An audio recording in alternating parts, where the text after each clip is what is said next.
factories. So how does a man with infinitely deep pockets spend his hard-earned cash? Sure, he's got a pimpin' real estate portfolio and a car collection to make any motorhead jealous. But as you're about to see, Elon keeps his spending very much in check. Sorry? You're Elon Musk? I am? For a man whose name is synonymous with Tesla, you would expect Elon Musk to steer clear of any competing car companies. You'd also assume that he would blatantly refuse to drive any traditional gas guzzler, right? Well, surprisingly, that is not quite the case. The billionaire might not splurge on yachts, private islands, or wild parties, but he can't turn down an exceptional four-wheeler, especially if they can drive underwater. Oh, don't worry, we'll circle back to that one. Musk bought his first car, a second-hand 1978 BMW 320i, for just $1,400 in 1994, and his wheels have only gotten more impressive since. When he's not trying to make the world a better place, or sending out cryptic tweets, or naming his child, this, he's showing off his mouth-watering car collection. Sitting in his garage, you will find a classic Ford Model T, the first attempt at a mass-produced car, which amazingly sold for just $850 back in 1920. Still classic, yet far more modern, is his E-Type Jaguar Roadster from 1967, which can sell for over $100K. Throw in a 1997 McLaren F1 worth over $800,000, as well as a 2006 Hamann BMW M5, a 2010 Audi Q7, and a 2012 Porsche 911 Turbo, and it's clear that this trailblazer doesn't mess around. When asked which car he drives the most, Musk admitted it was his Tesla Model S, which would cost the typical consumer upwards of $85,000. Of course, when you own the company, a couple of lucrative discounts kick in. Then there's the Cybertruck, Musk's RoboCop-style futuristic pickup, which will cost upwards of $39,000. Rewind about a decade, and Elon sat behind the wheel of Tesla's first electric car, the Roadster. This sleek piece of automotive art was actually based on the chassis of a Lotus Elise, which, yep, you guessed it, Elon Musk owns too. But not just any Lotus Elise, a customized amphibious prop car from a James Bond film. Dubbed Wet Nelly, the prop vehicle cost $100,000 to build and nearly $920,000 to buy. Ever since Musk saw it transform into a submarine in The Spy Who Loved Me, he wanted one for himself, and when you're a billionaire, it's pretty easy to get what you want. Alright, that is a heck of a lot of cars, but fortunately, the tech entrepreneur has no shortage of storage space. Elon's real estate portfolio is truly something to marvel at, tallying close to $100 million in total value. Shall we take a look? Despite taking a pledge to sell off all of his homes, with 7 of his houses then officially put up for sale, that doesn't mean that we aren't going to take an exclusive tour of his stunning mansions. Musk bought his first piece of Bel Air real estate in late 2012, sitting right here at 10911 Shalon Road. It set him back a whopping $17 million. And you can bet your bottom dollar that it comes jam-packed with all the bells and whistles money can buy. The colonial-style 7-bedroom, 9-bathroom Bel Air pad features a dedicated kids' wing, 2-story library, a theater, 2-room guest suite, a tennis court, a colossal wine cellar, a pool, a gym, and a much-needed 5-car garage. Clearly a fan of the area, Musk snapped up another 2 houses on the same street, including one for $6.75 million in October of 2013, which he ended up using as a private school for his kids. A couple years later, he coughed up $20 million for another ranch-style house, and $24.25 million in 2016 for a 9,309 square foot mansion. Those weren't holiday homes or beachside getaways, they sat on the adjacent street in Bel Air. Throw another 2 reported mansions in the Los Angeles area onto that list, and we start to see a clear pattern. Considering that the Tesla factory is located further north in Fremont, California, Elon does need somewhere to sleep when he's up to his eyeballs in work. And while he has admitted to sleeping on the floor of the factory's conference room, he does hold the keys to a nearby house, or more like a nearby palace. In typical billionaire fashion, in 2017, Elon went out and bought a 100-year-old, 16,000 square foot Mediterranean-style mansion in the ritzy San Francisco Bay Area suburb of Hillsborough. How much are we talking here? A sly $23.4 million. That's an astounding real estate portfolio, and it doesn't even include the famous, temporary, boomerang-shaped house in Brentwood.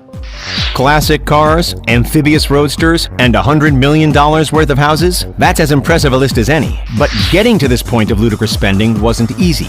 Let's rewind. How exactly did Elon Musk go from living on $1 a day when he moved to Canada to establishing himself as one of the world's most influential and wealthy business people? His remarkable rise to the top started decades ago. Before he amassed a $75 billion net worth, Musk was hammering out successful projects as a teenager back in South Africa. By the time he was 12, he'd already coded, built, and sold a video game called Blaster, raking in $500. His entrepreneurial spirit was always evident. At Queen's University in Canada, Musk quickly picked up a side hustle selling computer parts and custom-built PCs. After moving to the University of Pennsylvania, he then turned his house into a speakeasy on the weekends, charging $5 at the door, which covered his tuition costs. A brief stint at Stanford capped off his studies. However, ironically, Elon has since overtly declared that college is, quote, basically for fun and not for learning.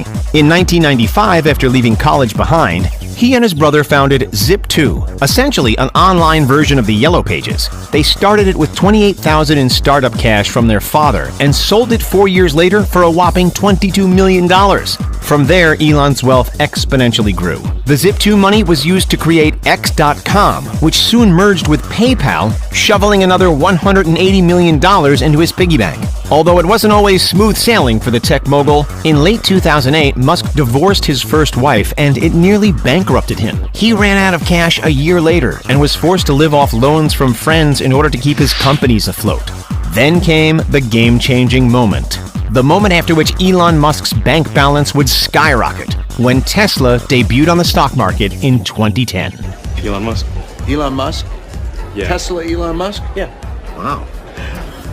However, Tesla was initially formed much earlier, back in 2003. It took the electric auto manufacturer 5 years to really make a statement in the industry. And that bold statement came in the form of the release of the Tesla Roadster, in the same year that Elon officially became CEO and product architect. With the company now thrust into the spotlight, Tesla managed to raise $226 million when it went public in 2010. Ever since, Musk has been funneling hundreds of millions of dollars back into the company, as well as sacrificing his annual salaries.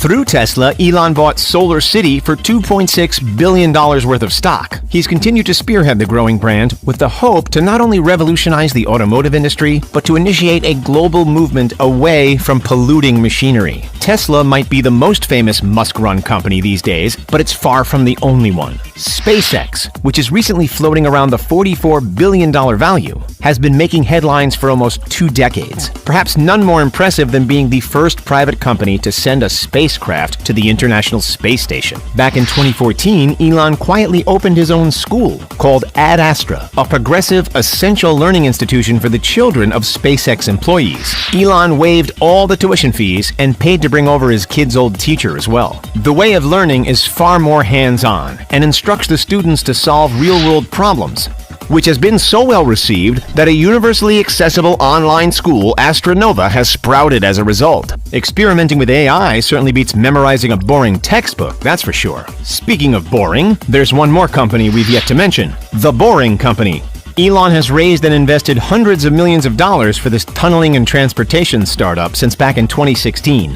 Where did the idea come from? Well, it was simple. He wanted a way to bypass the horrid Los Angeles traffic. Over the last 2.5 decades, if he hasn't been spending his money creating his own companies, he's been investing into those of others. In 1998, Musk started his investing journey with Everdream Corporation, which was eventually sold to Dell. Thereafter, he funded a small satellite company called Surrey Satellite Technology, a question and answer site called Mahalo.com, the online payment company Stripe, multiple AI brands including OpenAI and DeepMind Technologies, and a DNA sequencing company, Halcyon Molecular Incorporated, which turned out to be a failure. All up, the groundbreaking entrepreneur would have controlled hundreds of millions, potentially billions, into the emerging world of technology.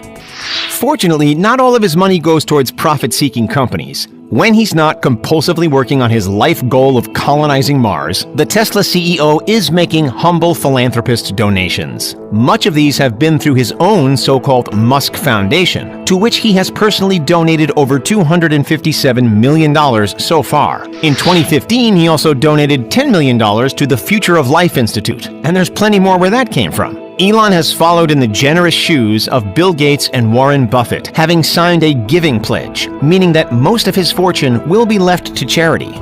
While most famous celebrities spend half of their time on vacation, cruising around on yachts, soaking in the sun, and gloating about it on social media, Elon's actually somewhat of a contrarian. He did buy a yacht called Mr. Steven, but that was solely for SpaceX purchases. He regularly works between 80 and 90 hours a week without any time for travel. Back in 2015, he admitted he'd only taken about 2 weeks off since founding SpaceX about 12 years earlier. Can you imagine not taking a vacation for over a decade?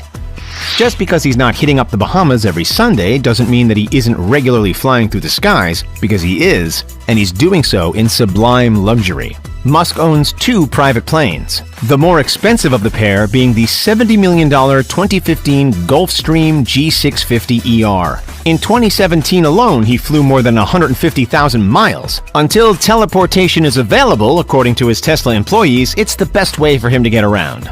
Now cast your eye toward the Aero L-39 Albatross, Musk's other plane. The same one that Russian military pilots use as trainers for flying fighter jets. The price for a good second-hand L-39 starts at around $250,000. But when you're as rich as Elon Musk, who has spent tens of billions across his career, that doesn't even make a dent. If you were Elon Musk for a day, what's the first thing you'd do? Let us know in the comments down below. Don't forget to like this video, subscribe to The Richest, and have a great day. We'll catch you next time.